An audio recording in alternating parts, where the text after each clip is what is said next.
Beyond the Bell, exploring education in the Bangor School Department, a Bangor School Department podcast.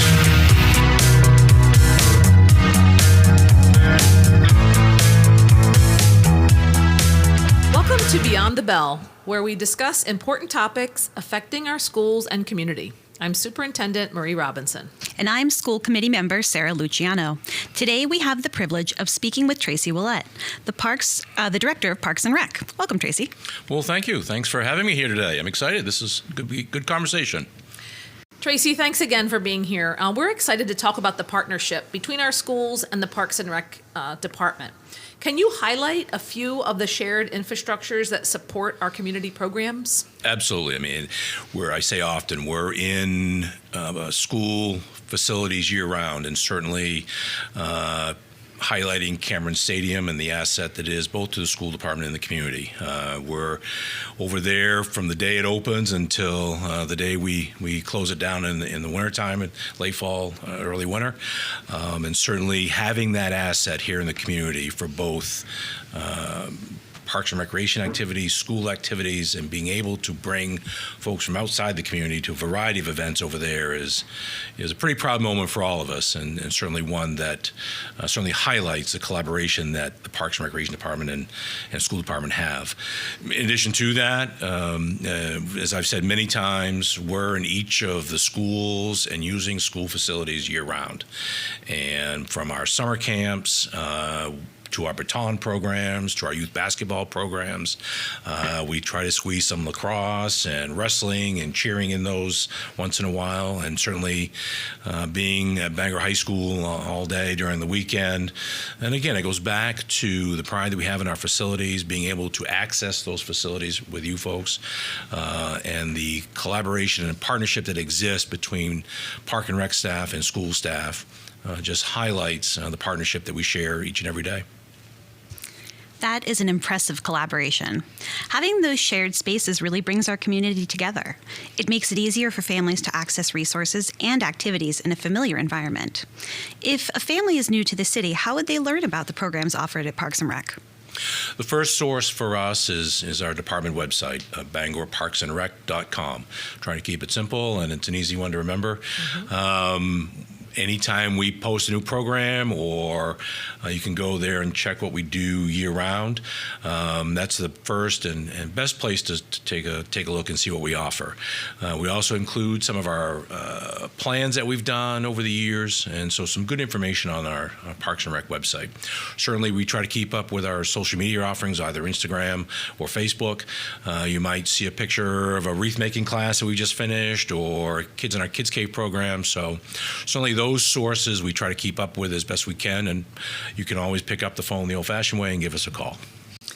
That's great. I think it's so important to keep that communication going, especially as Sarah mentioned, with new families coming in. So let's just shift gears a little bit. We're into the winter months. The snow is here, and snow days and early releases, now that we have those in our calendar this year, are always hot topics. So how does the decision for the school department impact Parks and Rec? Can you talk a little bit about the programs and what happens in the event of cancellations or early releases? I never have envied the superintendent having to be awake at dark of morning trying to decide, what am I going to do today? It's not an easy decision. We have modeled our child care program to anticipate the fact that there's going to be snow days, there's going to be in-service days, and there's just going to be days sometimes that they're an issue at a building that needs to close early. So we have modeled our child care program, Kids Cave, with that in mind. We offer snow day options, we offer vacation options, and the school department staff is fantastic with communicating with our staff. School's canceled today. To that end, we even look at the weather just like you folks do, anticipating that there could be, and organize staff accordingly. So it goes back to the partnership and the collaboration that we've had for a number of years, anticipating that there could be weather and there will be weather and there'll be times when school is canceled, and ensuring that our families, both yours and ours, have childcare options and can transition either back to school or stay with us all day. That's great. And I know that's been very helpful with the addition of our early releases on Wednesdays, monthly in our schedule, or 5 times this year. So thank you for that. Oh, absolutely, absolutely. And again, it goes a long way to ensuring that families here in Bangor, if they're in need of childcare, if they're with our Parks and Rec program, that they can know that they'll have a place to go if they need it, both before school or after school, or on a short in-service day. So it works out really well, and the communication back and forth has been fantastic. Wonderful. And Marie, can you explain the process of deciding to cancel school? Of course, Sarah. We always prioritize safety and balance that with the understanding that it's important for kids to come to school, if there is a safe way to do that. The decision is based on data. We look at various weather reports. I check in. Another collaboration is with our Public Works Department here in Bangor, checking with them, checking on road conditions, of course, checking with our school staff, safety coordinator, community director of community relations. We try to make these decisions really early as well, so that is happening at around 4:30 in the morning, so that by 5 or 5:30 the message can go out. And we do like to, I know that sometimes decisions are made the night before, and that can be helpful. I understand that perspective. At the same time, I do like to oftentimes wait until the morning, just because the weather changes so quickly, and we wouldn't want to cancel or not cancel and then have a significant change happen overnight. So again, we try to minimize that disruption for families. And certainly it's never an easy call, but we do prioritize the safety, of course. Oh, and also, of course, checking in with transportation. Checking in with Sear Bus Line is an important piece to the decision as well. And as I said, that's an unenviable place to be at 4:30 in the morning or at 7 o'clock or 8 o'clock the night before. And you're absolutely right. I mean, the weather, it changes and varies, and you want the safety of everybody involved to be the primary consideration. So, as I said before, being able to anticipate some need ahead of time, the fact that your staff and it communicates with our staff, it makes the whole transition easiasier, because many families don't have those snow days at their workplace or wherever it is. So Right. Again, being able to have that communication and readiness for us, and as I mentioned, we adapt as we need to, and it all works out. Mm-hmm. It all Well, works we out. appreciate that. Oh, definitely. absolutely.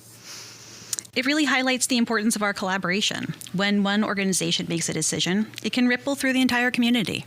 Oh, for sure. As we've talked about, the ease of communication between our staff and school staff makes that a whole lot easier. And again, at the end of the day, we're trying to make sure that we provide the support from both departments that our family needs here in Bangor. That's great. Well, Tracy, we really appreciate you joining us today. Is there any other information that you feel is relevant or helpful that you'd like to share about Parks and Rec? So again, just go to our website at Parks and Rec, at BangorParksandRec.com. Certainly, I will share that folks are aware of our feasibility study for facilities. So that will be, the discussion will be coming back. Hopefully, at the Bangor Municipal Golf Course, we'll get some more snow so we can groom some cross-country ski trails. I can share with the group that our mountain bike club will be grooming some fat bike trails at City Forest. So that'll be an opportunity as well. We've got some open gyms happening out at East Main Community College. We've developed a real good relationship with East Main Community College. So we try to keep ourselves busy down there on Lower Main Street, and hopefully we're providing what programming that folks are looking for. Excellent. Thanks so much for sharing your insights with us today. Certainly, our relationship with Parks and Rec is invaluable to our community. Well, and likewise, our relationship with the school department. I've said for years in being here that were it not for that partnership, many of our programs wouldn't be happening. So we appreciate that partnership from Parks and Rec. Wonderful.